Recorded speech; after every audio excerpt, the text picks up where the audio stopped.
Headlines: Plateau State government relaxes curfew on Jos Bukuru metropolis. Soldiers rescue abducted ex-local government chairman, arrest Boko Haram commanders, others. Doctors begin indefinite strike over pay disparity in Ogun State. Away from Nigeria, fears as monkeypox resurgence hits Africa. World Health Organization considers declaring international emergency. Hello again and welcome to the news update on Trust Television. I am Aisha Salihu. Now the news in detail.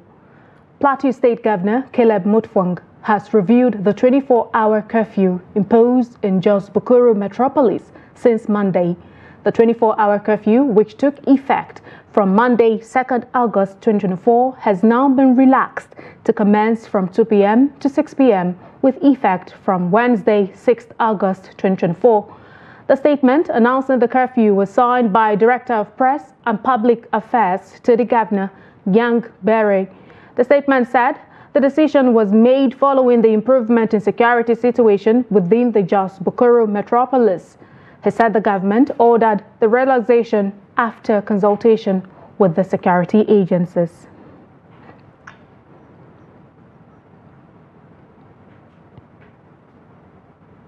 And now joining us virtually to give us an update on this development is the Plateau State Commissioner of Information, Ashoms Musa. Thank you so much for joining us, Mr. Ashoms. Thank you for having me, Aisha. I'd like to hear from you. What is the government's position on public security amidst these unrelenting demonstrations and destruction? First of all, we'd like to say demonstrations on the plateau were peacefully done, except when some miscreants on Sunday around 4 or 5 p.m. started forcing people to close their shops and join them the next day. And when we saw those early warning signals and relying on intelligence from security agencies, government decided to impose a curfew on Jos Bukuru metropolis. And even while the curfew was still in place, certain miscreants took to the streets and wanted to loot people's shops and all of that. And government didn't take that with levity. Security agencies clamped down on some of them, and some of them were arrested and have been arraigned before the magistrate court here in Jos. So as a government, we place premium on the security and welfare of our citizens, and we had hailed the peaceful disposition of the protest as far as Plateau State was concerned. A lot of people were even given positive examples with what was happening here on the plateau until these miscreants took to the streets, and if we had not imposed this curfew, we would have known the level of damage they would have done to property, and of course maybe they would have taken people's lives. So a lot of people have called to say they are happy with the curfew that was imposed, in as much as it brought some hardship to a lot of patriotic citizens. And the surprising thing about this demonstration is that it took it on that people started waving and hoisting flags that are alien to that of the Federal Republic of Nigeria. If you read the new national anthem, you hear where we talk about our flag being a symbol. And we don't know where they got this orientation from. It was a dangerous one, and we thank God that Plateau State has not caught on fire, because we've had wonderful moments here as far as this state is concerned. I will want to maintain such moments. So the governor, relying on intelligence from the security heads here on the plateau, decided to declare. And yesterday we had the stakeholders parley, where critical stakeholders in these communities were called upon, despite the curfew imposed on the city, to look at how the curfew can be relaxed or lifted. And from intelligence that we've gathered, we realized that we can only open up for a while from 2 p.m. to 6 p.m. So that certain cartels, certain rascals cannot unleash mayhem on our citizens. So the securities are going to keep vigilance. Of course, government is going to get intelligence from them. When they advise us that the situation has taken better shape, we'll relax it further or even lift it entirely. All right, then. You talked about stakeholders, Pali, and now this brings me to my next line of question. I'd like to know, is the state government opening communication channels with protest organizers? When they came, it is their right. If you check Section 40 of the 1999 Constitution as amended, you realize that peaceful assembly and association is the right of our citizens. And we didn't say nothing. The place where this the peaceful protest took place, the old airport roundabout, is not very far from the seat of power, and nobody disturbed them. They were given security shield, security cover, until these rascals took up to the streets with dangerous ammunitions. That we had these issues. As a government, our communication channels are always open. We do not gag our people from accessing information. When there are issues, we engage stakeholders, we talk to the traditional authority, we speak to the religious bodies, we speak to our youths and our women and all stakeholders and shareholders in the peace atmosphere of Plateau State. This is a government that talks to the people all the time. We've always had this open door policy that we operate, where we engage our people. When we have interventions from the federal government, we tell our people. When we have challenges, we interface with our people. When buildings collapse, we form committees to address future occurrence. So we are a government that our communication channel is very, very open. You called me like 30 or 1 hour ago, until now we're talking already. So we're not scared of talking to our people because they give us the mandate. So once people give you a mandate, you owe them a responsibility of telling them what the mandate is harvesting. I'm afraid that's the much we can take. Thank you so much for clearing the issues around the curfew relaxation in Jos Bukuru part of Plateau State. And there we had the Plateau State Commissioner of Information, Ashoms Musa. Thank you so much for joining us on the news update. Thank you for having me. God bless Plateau State.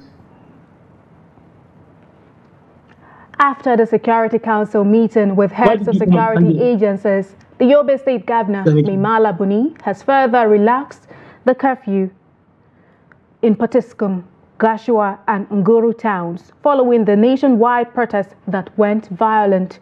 According to a press statement by the Director General on Press and Media Affairs to the Governor, Maman Mohammed, the curfew now starts from 6 p.m. to 6 a.m. effective from Wednesday. The meeting noted with dismay the sudden appearance of hoodlums and criminals who hid under the nationwide protest to destroy and loot government and private properties in the affected local government councils. It therefore cautioned parents and guardians to always monitor their words and not to allow them to be used as agents of destruction and looting. Governor Buni commended the security organizations for handling the situation maturely and professionally. Also, in Bauchi State, the state government has relaxed curfew imposed in Azare headquarters of Katagum local government area from 24 hours to 12 hours, 6 p.m. to 6 a.m. daily. Governor Bala Mohammed had on Monday imposed 24 hours curfew due to the deteriorating security situation in Azare and its environment, leading to destruction of public and private properties during the hunger and bad governance protest Monday in Azare, second most populous city in Bauchi State. In a statement on Tuesday signed by the Secretary to the State Government, Ibrahim Mohammed Kashim, he said, after a careful review in conjunction with security agencies, it has been observed that sanity is gradually returning to the area. He calls on law-abiding citizens to continue to cooperate with security agencies. The Nigerian Army has confirmed the arrest of its personnel who gunned down a 16-year-old boy, Ismail Mohammed, during the ongoing End Bad Governance protest in Kaduna State. The young boy was killed on Tuesday when the troops of the Nigerian Army stormed the Samaru community in Zaria to disperse the protesters. The security operatives were enforcing a curfew earlier imposed on the ancient city by the Kaduna State government. Confirming the incident, the Nigerian Army, in a statement issued on Tuesday night by its spokesperson, Onyema Nwachukwu, said the officer responsible for the incident has been arrested. The Department of State Services has said it is planning to name sponsors of foreign flag flying protesters to promote insurrection in the country. Speaking at a joint news conference in Abuja, spokesperson of the service, Peter Afunanya, said the identities of the persons will soon be made public. He urged Nigerians to be patient with the federal government. This is as the services said it has arrested the sponsors of those flying foreign flags during the nationwide protest against hunger and hardship in some northern states. Some persons were spotted waving foreign flags in several northern states in a move that has generated concerns across the country. The organizers of the End Bad Governance protest has declared 3 days of mourning to honor the fallen martyrs who lost their lives during the ongoing demonstrations. This decision comes after a closed-door meeting. The protests, which have been marred by significant unrest and violence, have seen numerous incidents of police brutality and attacks by state-sponsored thugs. According to them, starting Wednesday, August 7th, the 3 days of mourning will begin with an X-Space event, followed by a public symposium and candlelight procession on Friday, August 9th. Organizers are urging all Nigerians to show solidarity by wearing black attire, updating their social media profiles with movement graphics, and participating in collective actions. The organizers have condemned the unprovoked attacks on peaceful protesters and are calling for a public apology from the police, as well as the return of all stolen mobile phones and valuables. They also demand the release of all arrested protesters, including key figures from the Youth Rights Campaign. Protesters have been demanding an end to bad governance, hunger, and hardship in Nigeria. Some residents of Lagos State have been reacting to the ongoing End Bad Governance protest, saying it has added no value to the growth of the nation's economy. Victoria Tokolo, who spoke with some of them on the effect of the protest in the country's economy, reports that many are of the view that the protest has worsened the economy. Her report is presented from our studio. Nigeria has witnessed numerous demonstrations in the past, with citizens demanding good governance, human rights, and improved living conditions. From the EndSARS movement to economic protests, these demonstrations have had significant effects on the country's economy. Some commercial drivers in Lagos said the transportation sector is one of the most badly hit in the country. In this our Nigeria, economics is running down finally totally. But this protesting is nothing. It's doing nothing in this economic issue. If we don't protest, we need some certain things we can do to make the Nigerian day peaceful. The economy of the nation, because even before the protest, the leaders know exactly what the result is going to be. So it's just as if you are just acting drama, it's just like Nollywood. It doesn't threaten them, doesn't move them. So their own is just let them do whatever they want to do. When they are tired, they continue with what they are doing. So yeah, I don't support any kind of protest. This sentiment is re-echoed by other residents of Lagos who are not comfortable with the impact of the protest on the nation. The protest of Nigeria now is no good because everything is going to high again. Well, that is why only thing are the shutdown. That protest is no good. Now protest don't happen again, sir. It will spoil everything for Nigeria. No government. We have no president in this nation because number one, what is happening due to the protest? Days when there is protest, things normally reduce and everybody will be comfortable. But right now, the protest that is going on, there is not even no change of there is protest anywhere. Having any value, rather destruction. But I thank God for what is a peaceful protest, which we Lagosian, we share it and we love it and we thank God. There is no crisis anywhere. Protests in Nigeria have negatively impacted the nation's economy, resulting in the loss of lives and properties. However, Lagos residents are urging the federal government to address the demands of the protesters in order to halt further loss of lives and properties. And to security matters, in a series of operations, the Nigerian Army has rescued kidnapped victims and apprehended suspected Boko Haram commanders and terrorist logistics suppliers, among others. In a statement shared on X on Tuesday, the Nigerian Army revealed that soldiers rescued an abducted former local government chairman and arrested a notorious kidnapping kingpin in Egbe community of Yagba local government area of Kogi State. Similarly, soldiers in Ebonyi State were said to have aborted a kidnap attempt in Eza Umuwali village of Ishielu local government area and arrested a suspect in possession of an automated teller machine card, 48 different international passports and other items. Additionally, the army said its troops apprehended 2 key Boko Haram commanders in Borno State who have been linked to several attacks on military installations. In the same operation, the troops also apprehended 2 suspected Boko Haram logistics suppliers and rescued 2 minors.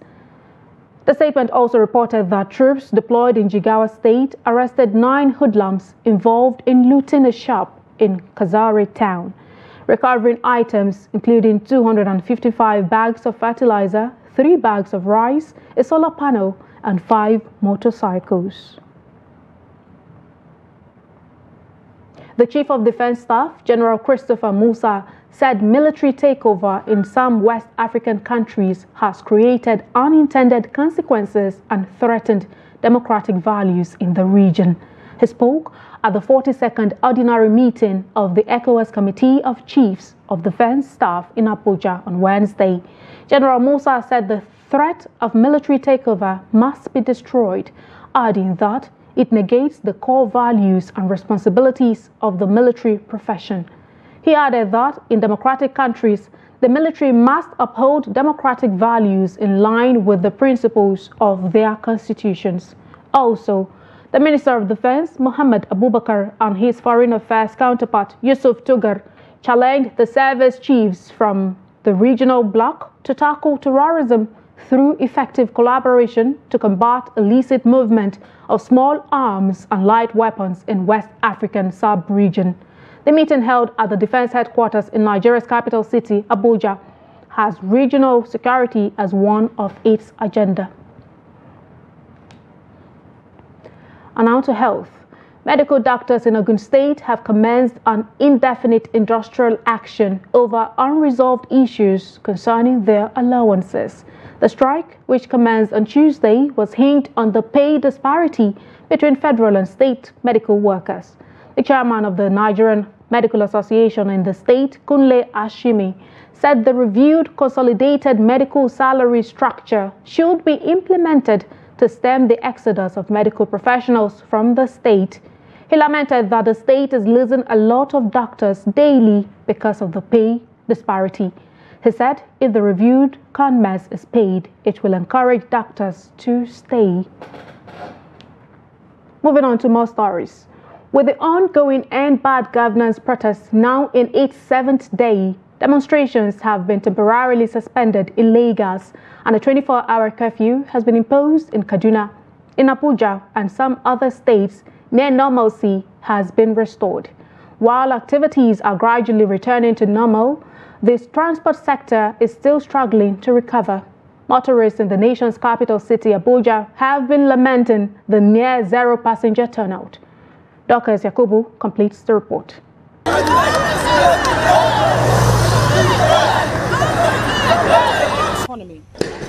The ongoing End Bad Governance protest has brought about a major setback in transportation sector.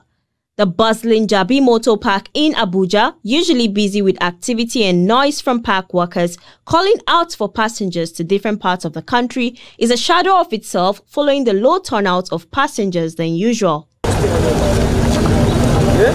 Motorists and park officials attributed the low passenger turnout to the ongoing End Bad Governance protest and economic hardship. This vehicle has been parked for over 7 hours because there are no passengers. Prior to now, would have loaded about 20 vehicles. And this is because of the ongoing protest. We all voted for President Bola Ahmed Tinubu, but we are all suffering. We want him to look at the sufferings of Nigerians and come to our aid. And there is scarcity of money, you understand, apart from the protest. You know, before the protest, everything is not all right. So all join. As you can see, if people have money, they will travel. But if there's no money, what are they going to do? So that is why. Abin da yasa fasinjoji ba sa shigowa wannan hayaniyar da ake ta gari. There are no passengers because of the End Bad Governance protest. Look at my vehicle. It has been parked for over 5 days.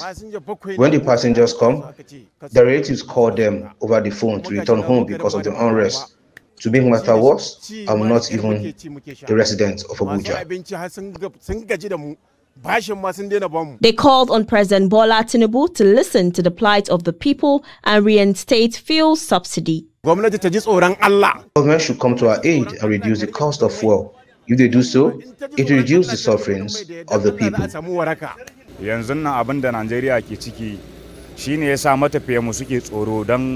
Passengers are scared to travel because of the protest.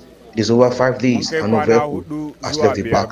This is our source of livelihood. We are calling on the government to come to our aid and reduce the cost of fuel. The somber mood at Jabi Park served as a poignant reminder of the effect of protests on the economy. Officials here are hopeful that with the right interventions, the park will soon return to its usual vibrant terminal, bustling once again with the energy of countless journeys across the length and breadth of the country.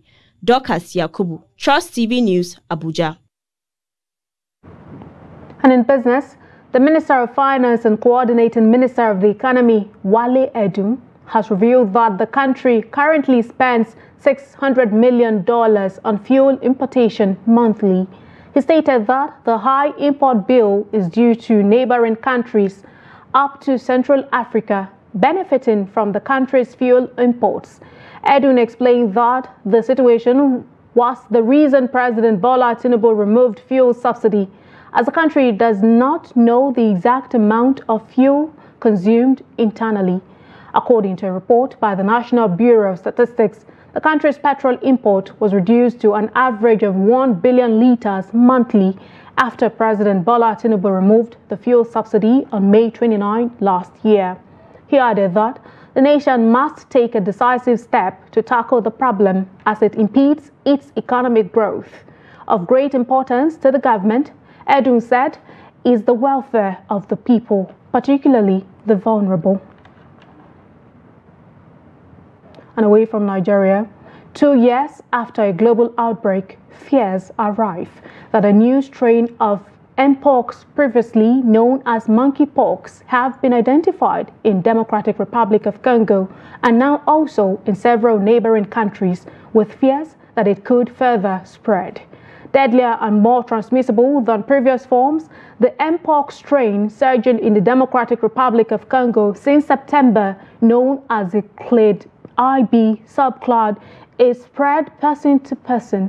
The World Health Organization said on Sunday it was considering convening an expert committee to advise on whether to declare an international emergency, as it did during the global Mpox outbreak in 2022. The Clade IB strain causes skin rashes across the whole body, unlike other strains where lesions and rashes are usually limited to the mouth, face and genitals. The African Union Health Agency, Africa CDC, registered 14,479 confirmed and suspected cases of the strain and 455 deaths in DRC as of August 3, representing a mortality rate of around 3%.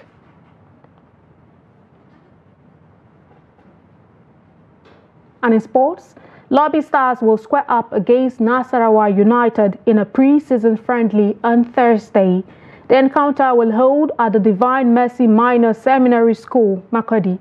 The two teams will also clash in the second friendly at the Lafia City Stadium on Friday, August 9. The friendlies will put the two teams in shape ahead of the start of the new season. Nasarawa United will start the 2024-2025 campaign against Shooting Stars, while Lobi Stars will take on Aqua United.